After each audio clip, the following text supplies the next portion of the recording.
Bonjour à tous, je m'appelle Com Thiolan et je suis actuellement doctorant en troisième année au sein du laboratoire LabEO et rattaché à l'équipe Biotargène de l'Université de Caen-Normandie. Et mon directeur de thèse s'appelle Stéphane Prunos. Et aujourd'hui, ma présentation s'appelle Un nouvel arsenal thérapeutique contre la rhinopneumonie équine. Donc, pour me présenter brièvement, j'ai réalisé un master biosciences spécialité microbiologie au sein de l'université de Caen et maintenant, ça fait 3 ans que je suis en doctorat. Et mon projet de thèse vise à développer un traitement efficace pour lutter contre l'herpès virus équin 1. Et ce travail de thèse se fait au sein d'un programme beaucoup plus vaste qui est le projet SAVE, qui regroupe 5 laboratoires français aux compétences complémentaires dont 3 laboratoires de virologie équine, qui sont le Labéo Franck d'Incombe, l'ANSES de Dodulé et de Maison-Alfort, un laboratoire de chimie, qui est le Centre d'études et de recherche sur le médicament de Normandie, et 2 laboratoires de virologistes humaines, que sont l'Institut Pasteur et le Centre international de recherche en infectiologie de Lyon. Donc, dans un premier temps, je vais vous présenter le contexte du projet et les différents objectifs. Ensuite, je vais passer aux résultats avec le criblage des molécules et la sélection des molécules antivirales d'intérêt que nous avons identifiées. Et en 3, la confirmation de l'effet des 8 candidats identifiés. Donc, tout d'abord, le contexte du projet et les objectifs. Donc, aujourd'hui, je vais vous parler de l'herpès virus équin 1, qui est un herpès virus, et c'est l'un des 2 agents responsables de la rhinopneumonie équine avec l'herpès virus équin 4. Il s'agit d'un virus enveloppé constitué d'un ADN double brin linéaire. Il est connu pour être la première cause virale d'avortement chez les équidés et actuellement, il est responsable de la plus grosse perte économique pour la filière équine. De plus, ce virus est présent partout dans le monde. Donc, lorsqu'un cheval se trouve infecté, le virus commence à se répliquer au niveau du tractus respiratoire supérieur, ce qui provoque la forme respiratoire de la maladie, qui se caractérise généralement par des écoulements nasaux légers à mucopurulents, de la toux et de la fièvre. Cependant, ces symptômes passent généralement inaperçus chez les chevaux adultes. Le virus, ensuite, peut atteindre la circulation sanguine, on parle alors d'une phase de virémie, et il peut alors atteindre le placenta de jument gestante pouvant provoquer la forme abortive, qui se caractérise par l'avortement ou une mort néonatale du poulain. Ce virus peut aussi atteindre le système nerveux central des chevaux, pouvant provoquer la forme nerveuse, également appelée myéloencéphalopathie herpétique, qui se caractérise par de simples troubles de la locomotion pouvant aller jusqu'à une paralysie totale de l'animal, nécessitant son euthanasie dans la plupart des cas. Bien sûr, pour lutter contre ce virus, il existe différents vaccins. Ces vaccins sont efficaces pour réduire les troubles respiratoires et donc la dissémination du virus. Cependant, ils ont de faibles effets contre les avortements et ils n'ont actuellement pas d'effet prouvé contre les troubles nerveux. Par ailleurs, la couverture vaccinale reste d'ailleurs insuffisante en France. Donc, au vu de ces limitations, les vétérinaires se tournent de plus en plus vers des traitements complémentaires, dont l'utilisation de molécules antivirales.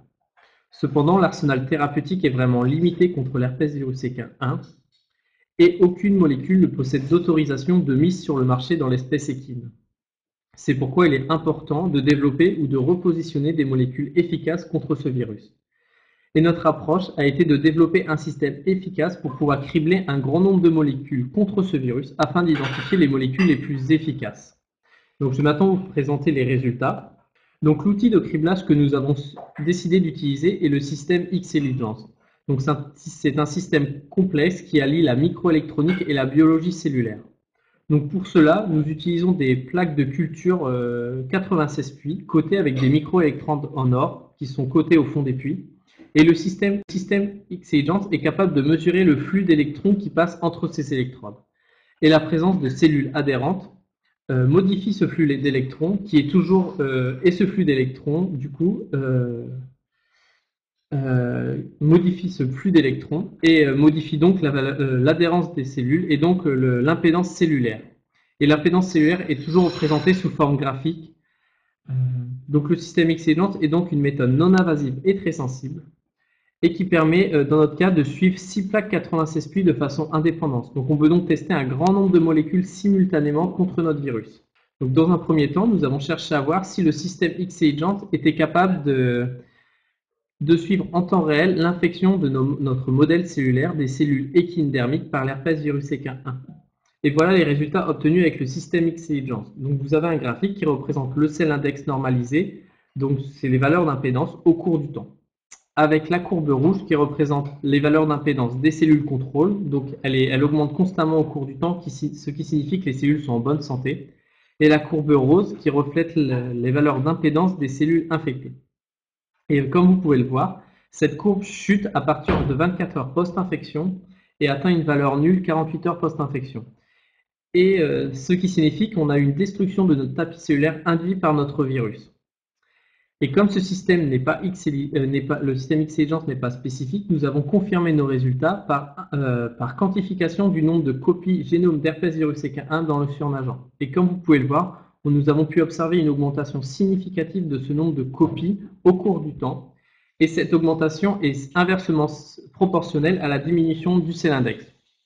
Donc ces résultats nous montrent que le système X-Agent est efficace pour suivre l'infection des cellules équinodermiques par l'herpès virus EK1. Ensuite, nous avons cherché à voir si ce système était capable d'évaluer l'effet de molécules antivirales. Pour cela, nous avons utilisé l'aciclovir, qui est une molécule antiherpétique couramment utilisée en santé humaine, notamment contre tout ce qui est boutons de fièvre. Et comme vous pouvez le voir sur ce graphique, nous avons nos courbes contrôle rouges et violettes, et les courbes bleues représentent le courbe de cellules infectées et traitées avec des concentrations croissantes d'aciclovir. Et comme vous pouvez le voir, une forte concentration d'aciclovir permet d'empêcher totalement la chute du cell-index induit par l'herpès virus EK1. Une concentration plus faible de 5 microgrammes par ml permet de retarder la chute du cell-index et des concentrations plus faibles ne montrent aucun effet antiviral. Donc ces résultats, ils ont été confirmés par observation au microscope. Donc normalement à droite, c'est des vidéos qui étaient censées se lancer mais qui ne se lancent pas, où l'on peut voir les cellules non infectées où le tapis cellulaire reste en bon état. Au milieu, les cellules infectées par l'herpès virus EK1, on voit bien la destruction de notre tapis cellulaire. Et des cellules infectées et traitées à l'aciclovir en bas, on montre bien qu'on n'a aucune destruction de notre tapis cellulaire et que cette molécule permet de maintenir nos cellules en bonne santé et il empêche donc le virus d'infecter nos cellules. Donc ce résultat montre bien que le système X-Agent est efficace pour évaluer l'effet de molécules antivirales. Donc suite à ces résultats, nous nous sommes dit que nous allions utiliser cette technologie pour cribler un grand nombre de molécules contre l'herpès virus EK1 afin d'identifier les molécules les plus efficaces. Pour cela, nous avons utilisé 3 chimiothèques de molécules. La première, c'est la chimiothèque Presswick, qui contient presque 1200 molécules pour lesquelles ce sont tous des médicaments approuvés par différentes agences et ce qui représente une grande diversité chimique et pharmacologique de molécules. La seconde chimiothèque, c'est une partie de la chimiothèque du Centre d'études et de recherche de médicaments de Normandie, qui représente presque plus de 1650 molécules. Et la dernière constitue une banque interne de molécules que nous avons réalisée, constituant des molécules ayant montré des effets contre différents virus humains ou d'autres molécules pouvant être intéressantes, que nous avons sélectionnées. Donc l'ensemble de ces 3 chimiothèques constitue une banque de 2891 molécules que nous avons testées sur notre système contre l'herpès virus EK1. Et suite à ces résultats, nous avons identifié 8 molécules fortement efficaces contre l'herpès virus EK1. Donc pour ces molécules, nous avons évalué leur efficacité par dose-réponse, c'est-à-dire que nous avons testé des concentrations croissantes de ces molécules afin de déterminer la concentration efficace médiane, c'est-à-dire la concentration qui permet d'inhiber de 50% l'effet du virus. Et nous les avons calculés grâce au système X-Agent au cours du temps. Et comme vous pouvez le voir, dans ces molécules, nous retrouvons l'aciclovir que je vous ai présenté tout à l'heure, mais aussi 2 autres molécules que sont le ganciclovir et le valganciclovir.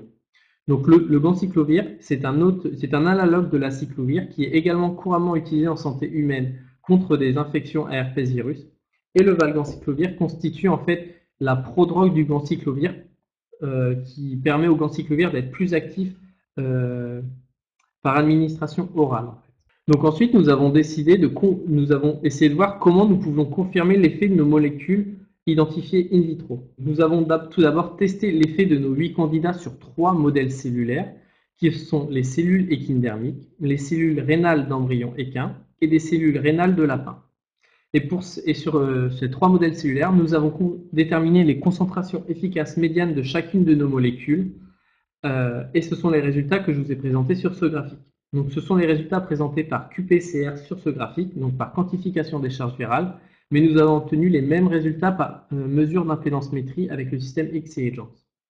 Et comme vous pouvez le voir, Ici, l'acyclovir est la molécule qui présente les concentrations efficaces médianes les plus élevées. C'est-à-dire qu'il faut il faut avoir des concentrations plus élevées d'acyclovir pour avoir un bon effet antiviral, contrairement aux autres molécules antivirales ici.